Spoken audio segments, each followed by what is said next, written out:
Olwaleero abalamuzi ba kkooti ez'enjawulo okwetooloola eggwanga bakuŋŋaanya okwetaba mu lusirika lwabwe olw'omulundi ogwa 27. Mu lusirika luno abalamuzi bakwefumintiriza mu mbeera y'ebyobulamu mwe bakolera emirimu gyabwe. Nazi kuno tugamba nti obulamu bwe bugagga. Ate omuntu omulamu yasobola okuweereza oyo yeetaaga obuweereza. Mu lusirika luno abalamuzi ba kkooti okuli ejjulirirwamu kkooti enkulu kw'ossa n'ensukkulumu balaze engeri emirimu engeri gye giddukanyiziddwamu omwaka oguwedde we gwaggweerako. The judiciary recorded 167,353 pending cases across all court levels. The High Court accounts for the largest share of this burden with 70,006 pending cases. The court completed 2,253 matters during the year under review. That's smashing the 2000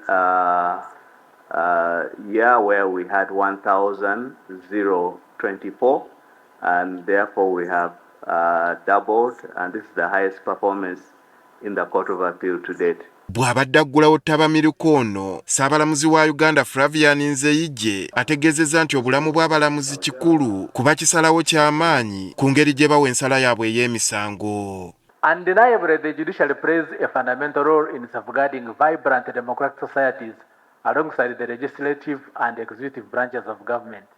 As judges, we carry immense responsibility with our decisions, shaping people's lives, building communities and conserving generations. Agamba nti emirimu gy'abalamuzi omuli okutuula ennyo kosa emisango egyirimu okukwasa ensisi by'ebimu ku ebyo ebikosa obulamu bwabwe.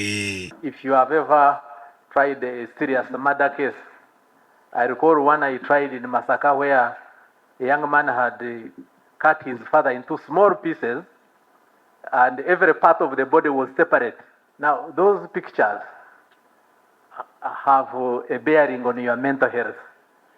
You can go home and you start dreaming where you saw the head. Wano waasinzidde n'akuutira abalamuzi okufaayo ennyo ku bulamu bwabwe. A healthy supported judiciary is less vulnerable to corruption and external influence. Conversely, a stressed, burned out or isolated judge is more likely to face health challenges that can impact their judgments and decision making, which as studies suggest, can lead to decreased public confidence in the judicial system.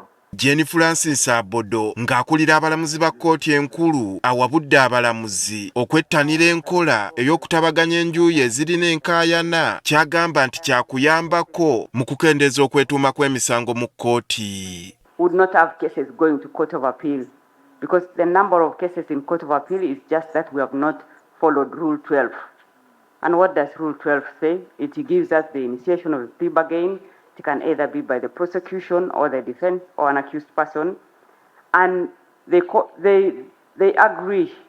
And then you have a pre-sentence meeting in your chambers with the parties. Mu lusirika luno omukulembeze w'eggwanga Yoweri Kaguta Museveni akiikiriddwa omumyuka we Jessica Alupo.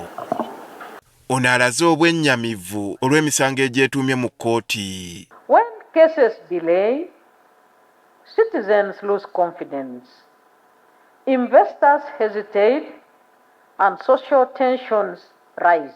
Museveni akubirizza abalamuzi okukuba ttooki mu mbeera y'obulamu bwabwe ky'agamba nti kyandiyambako okukendeeza okwetuuma kw'emisango. A healthy, organized, and well-led judiciary is a productive judiciary, one that clears cases faster, manages pressure better, and delivers predictable justice.